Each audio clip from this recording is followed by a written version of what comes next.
this lobby, and you know, your life sort of flashes in front of you. Why do I say that? Not just because Barbara, whom we've been married for 45 years, is here, and I'll talk about Barbara in just a minute, but there's a former colleague of mine from Grossman Marketing who's here. In 1972, when my father, who never went to college, my father never was a student. And he fought with his father. He said, I worked all my life to send you to college. He said, Dad, I'm not ready. I want to go into business with you. My father went into business with him.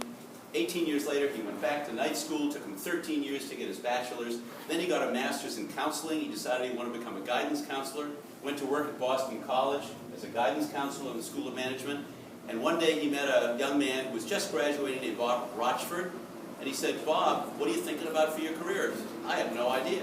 He said, have you ever thought about coming to the envelope business? Bob says, no, I hadn't thought about that one.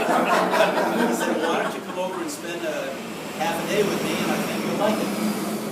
Flash forward, he got hired in 1972, spent 28 years. His son, Bob, has now been with our company for almost 20 years. Our top sales representative, lives here in Dedham with his wife, Julie, with his 3 kids, Bob Rochford.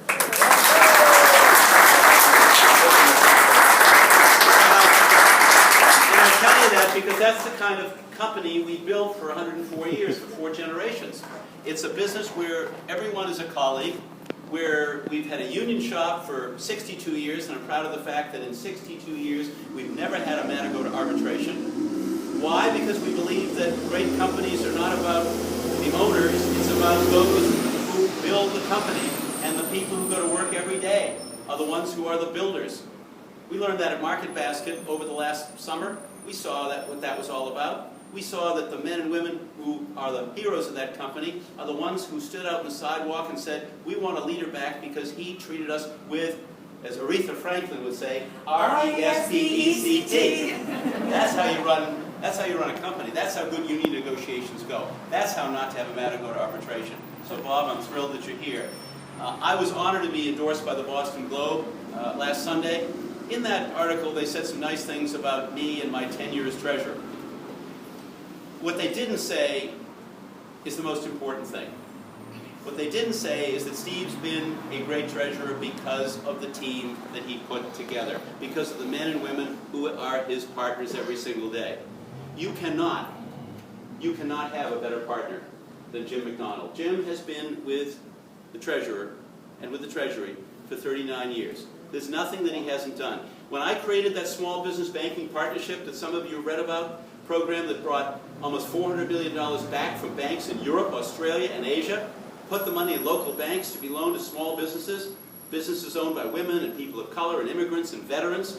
Why? Because the goal is to level the playing field. If you put money in the hands of a small business owner who's got a good idea, they'll grow that business. They'll create jobs.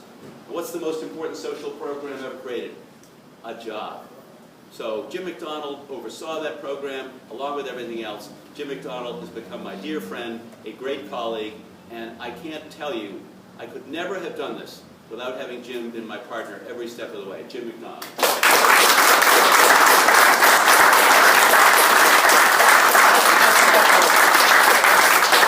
And just a couple of other people who are here who are my partners. I want to introduce Sue Perez. Sue is the Executive Director of the Mass Clean Water Trust. You might say, well, what is the Clean Water Trust? Well, all you need to know is in 25 years we made over $6 billion available for low-interest loans, 2% loans, and some no interest, but mostly 2-interest loans, to cities and towns that need it for clean water and drinking water. Most people don't know much about infrastructure investment, but I can tell you that the revolving fund that is used for this money, federal money and state money, Sue does a brilliant job running the Clean Water Trust, and Craig Stepnow, who is our Director of Research, who, I got to tell you, anytime I want to know about any subject, I ask Craig, and he tells me not only more than most of you would want to know, but just exactly what I need to know in order to be the treasurer that I've tried to be. I also want to recognize a fellow who's not from Dedham, lives over in West Roxbury. He has done 26 consecutive walks for hunger, 26 consecutive. He's my dear friend, works for State Street Bank, Steve Smith. It is his birthday, so I want you all to join me. 1, 2, 3 to Steve Smith. Happy birthday to you. Happy birthday to you. Happy birthday, dear Steve. Happy much of their more,